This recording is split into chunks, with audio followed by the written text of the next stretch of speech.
যুবকদের হাত থেকে বাঁচতে গিয়ে মৃত্যু হলো এক তরুণীর। ভুল পথে গাড়ি ঢুকতেই দুর্ঘটনা, মৃত্যু হলো তরুণীর। পানাগড় বাজার রাইস মিল রোডে এই দুর্ঘটনা, যেটা এখনো পর্যন্ত জানা যাচ্ছে। মৃতার নাম সুতন্দ্রা চট্টোপাধ্যায়, চন্দননগরের বাসিন্দা। গাড়িতে তরুণীর সঙ্গে আরো 4 জন ছিলেন, তারাও জখম হয়েছেন।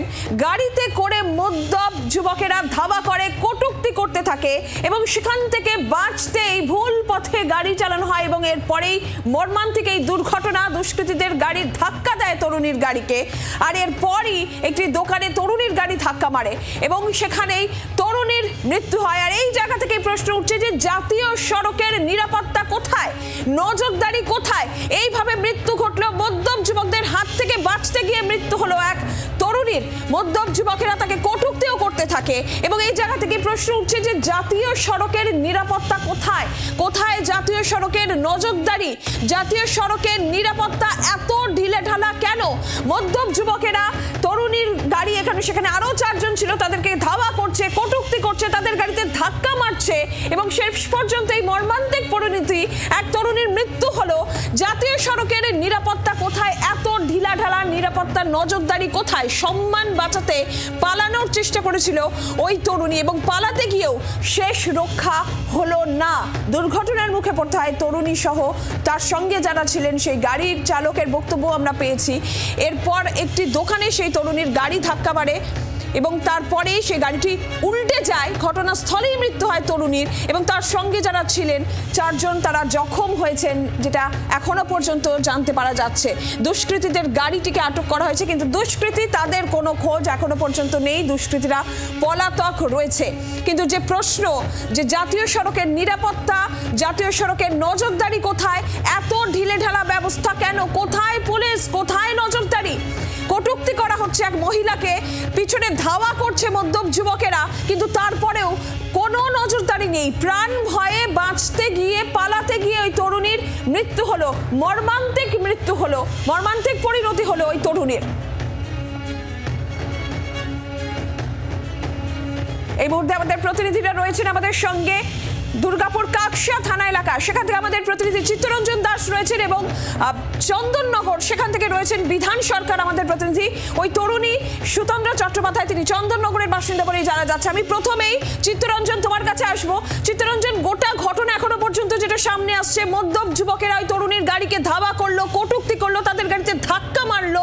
খুব স্বাভাবিকভাবেই প্রথমেই যেটা প্রশ্ন, যে জাতীয় সড়কের নিরাপত্তা, মহিলাদের কটূক্তি করা হচ্ছে, সেখানে নজরদারি, এই প্রশ্নগুলো সামনে আসছে। পুলিশ কি বলছে এখনো পর্যন্ত?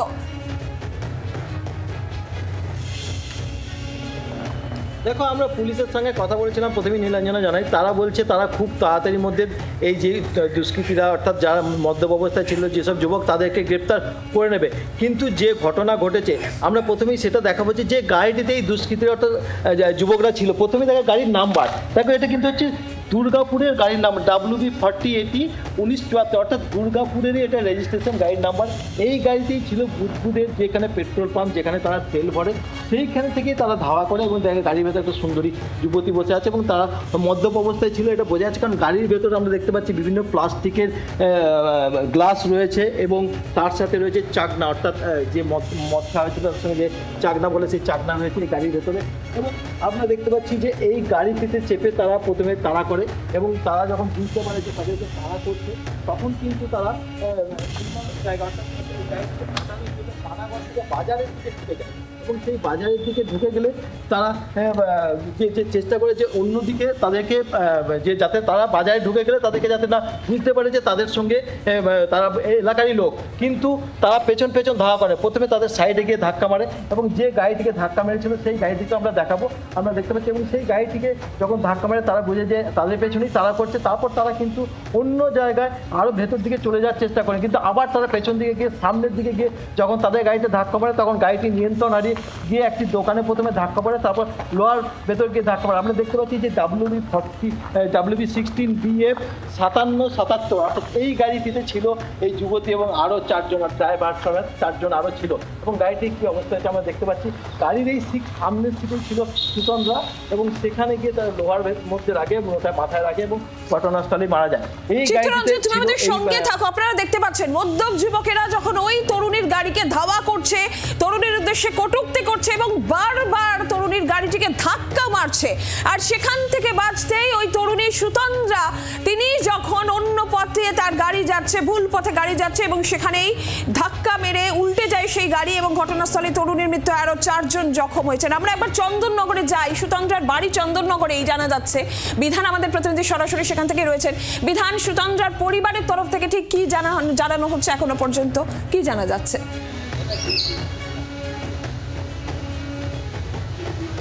নীলাঞ্জনা, আমি দাঁড়িয়ে রয়েছি নাড়ুয়া যে রায়পাড়া চন্দননগর, যেখানে সুতন্দ্রার বাড়ি। আমি দেখাতে চাইবো সেই বাড়ি তোমাকে।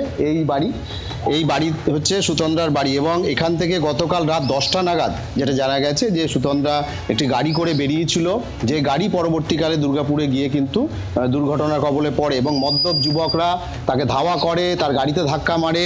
যে ঘটনা শোনা যাচ্ছে, এই এলাকার মানুষ সেটা জানার পর কিন্তু সত্যি বিশ্বাস করতে পারছে না, কারণ সুতন্দ্রা খুব ছোটবেলা থেকে নাচ করতো এবং সে নৃত্যশিল্পী হিসেবে নিজেকে প্রতিষ্ঠিত করেছিল। ভিন রাজ্যে সে মাঝে মধ্যেই যেত, গয়া যাওয়ার জন্য বেরিয়েছিল যেটা জানা যাচ্ছে।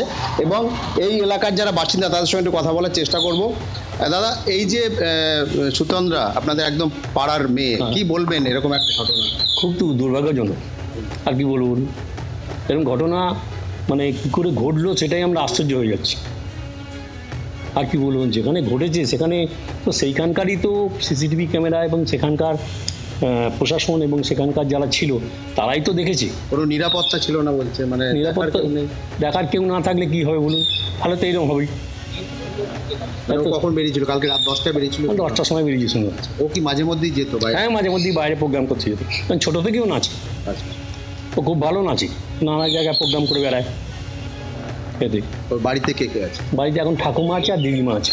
ওর বাবা তো শুনলাম বাবা মারা গেছে 7 মাস আগে, ক্যান্সারে আক্রান্ত হয়ে মারা গেছে। আচ্ছা, তাহলে এখন ওর বাড়ি ভরসা হয়েছিল? বাড়ি ভরসা হয়েছিল, হ্যাঁ হয়েছিল। একদমই নীলাঞ্জনা, সুতন্দ্রা খুব বরাবরই খুব ভালো নৃত্যশিল্পী হিসেবে ছিল এবং সে যখন এখান থেকে বেরোয় এলাকার মানুষজনও দেখেছে। আমি স্থানীয় যিনি কাউন্সিলর রয়েছেন মোহিত নন্দী, তার সঙ্গে একটু কথা বলবো। কি বলবেন এই যে ঘটনাটা? ঘটনাটা তো আমরা প্রাথমিকভাবে শোনার পর মানে হতচকিত হয়ে যাই যে এরকম ধরনের ঘটনা কী করে ঘটলো, কারণ ওই মেয়েটির বাবা আমার ক্লাসমেট এবং দুর্ভাগ্যক্রমে এখনও 1 বছর হয়নি সেও দুরারোগ্য ক্যান্সার রোগে মারা যায়। পরিবারটা অনেক সমস্যার মধ্যেই ছিল। যাই হোক, আর আমি অর্থাৎ কেউই কিন্তু বিশ্বাস করতে পারছে না যে এরকম একটা ঘটনা ঘটে গেছে, কিন্তু তারপরেও যেই প্রশ্নটা বারবার করেই উঠছে যে মর্মান্তিক এই ঘটনা, যেখানে আমরা দেখতে পাচ্ছি এই যে পানাগড় বাজার এলাকায় যে ঘটনা ঘটেছে, যেখানে মদ্যপ যুবকদের হাত থেকে বাঁচতে গিয়ে মৃত্যু হলো, মর্মান্তিক পরিণতি হলো এক তরুণীর। ভুল পথে গাড়ি ঢুকতে এই দুর্ঘটনার প্রশ্ন যে জাতীয় সড়কের নিরাপত্তা, নজরদারি কোথায়? যেখানে কাজে বেরিয়েছিলেন, যেমনটা আমরা শুনছিলাম যে তারা কাজে বেরিয়েছিলেন, পরিবারের তরফ থেকে জানানো হচ্ছিল রাত্রিবেলা কাজে বেরিয়েছিলেন, কিন্তু তারপরেও এই ধরনের নজরদারির অভাব এবং সেখানে মর্মান্তিক পরিণতি হলো। মদ্যপ যুবকেরা ধাওয়া করলো তাদের গাড়ি, ওই মহিলার উদ্দেশ্যে কটূক্তি করা হচ্ছে বারবার করে। শুধু তাই নয়, সে গাড়ি বারবার করে ওভারটেক করে ধাক্কা দেওয়া হচ্ছে। সেইখান থেকে বাঁচতে, প্রাণ বাঁচাতে, সম্মান বাঁচাতে সেই তরুণী যখন অন্য একটা পথ ধরার চেষ্টা করছে, ভুল পথে যখন সেই তরুণীর গাড়ি ঢুকে যাচ্ছে এবং সেখানে সে মর্মান্তিক দুর্ঘটনার শিকার হতে হয়েছে ওই তরুণীকে এবং ঘটনাস্থলেই তার মৃত্যু হয়েছে। তার সঙ্গে আরও যারা 4 জন ছিলেন তারাও জখম হয়েছেন এবং এই জায়গা থেকেই পুলিশি নজরদারি, জাতীয় সড়কের নিরাপত্তা, নজরদারি নিয়ে প্রশ্ন উঠতে শুরু করেছে ইতিমধ্যেই। আমি আবারও চিত্তরঞ্জনের কাছে যাই। চিত্তরঞ্জন কাকসা থানা সেখান থেকে রয়েছে, চিত্তরঞ্জনের কাছে অবশ্যই যাব, তবে তার আগে আপনাদের শোনাবো ওই তরুণীর গাড়ির চালক, তাদের ঠিক কি অভিজ্ঞতা হয়েছিল, সেই সময় তাদের সঙ্গে ঠিক কি ঘটছিল গাড়ির চালক জানিয়েছেন, শুনুন। হঠাৎ দেখলাম কি সামনে একটা গাড়ি এসে হোয়াইট গাড়ি বেরিয়ে তারপর ডিপার দিতে দিতে বেরোচ্ছে। এবার ওরা কী করলো, আমাদের ওভারটেক করে গিয়ে আমাদের সামনে চলে গেছে। যাওয়ার পরেই যেই আমরা আজ থেকে গেছি, যাওয়ার পর এরকম করে মারলো পিছন দিয়ে, আমাদের গাড়ি পাল্টে দিল। কোনো বাজে ইঙ্গিত করছিল? হ্যাঁ, হাত দেখাচ্ছিল সবাইকে, ম্যাডামকে ফুলফাল মানে কমেন্ট করছিল, পুরো মধ্যম অবস্থা। লাস্টে আমি গাড়ি দিয়ে যখন ভিতর দিয়ে বেরিয়েছি, বেরোনোর পর দেখছি ওদের গাড়িতে হয়ে গেছে, গাড়ি স্টার্ট দিয়েছে। তখন আমি ওদেরকে ভিতর দিয়ে কলার ধরেছি, ধরে চাবিটা কেড়েছি। তখন আমাকে 2 ঠাসা মেরেছে। তাও আমি চাবিটা কেরাম ভাবে এরপরে চাবি বের করি। কতজন ছিল গাড়িটার ভেতরে? সাদা গাড়িটা 5 জন।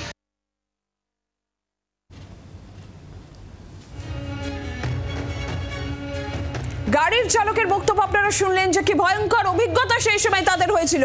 সেই মদ্যপ যুবকেরা গাড়ি করে এসে তাদের গাড়িকে ধাওয়া করছে, কটূক্তি করছে, ওভারটেক করে বারবার করে তাদের গাড়িতে ধাক্কা মারছে। আর সেখান থেকেই নিজেদের বাঁচাতে তারা যখন একটা অন্য পথ ধরছেন, সেখানে গিয়ে তাদের দুর্ঘটনার শিকার হতে হচ্ছে। আর মর্মান্তিক পরিণতি, ঘটনাস্থলেই এই সুতন্দ্রা চট্টোপাধ্যায় তরুণীর মৃত্যু হয়েছে। এবং যেখানে জাতীয় সড়কের নিরাপত্তা নজরদারি নিয়ে প্রশ্ন উঠতে শুরু করেছে। বাংলার আওয়াজ, বাঙালির আবেগ, জি 24 ঘন্টা।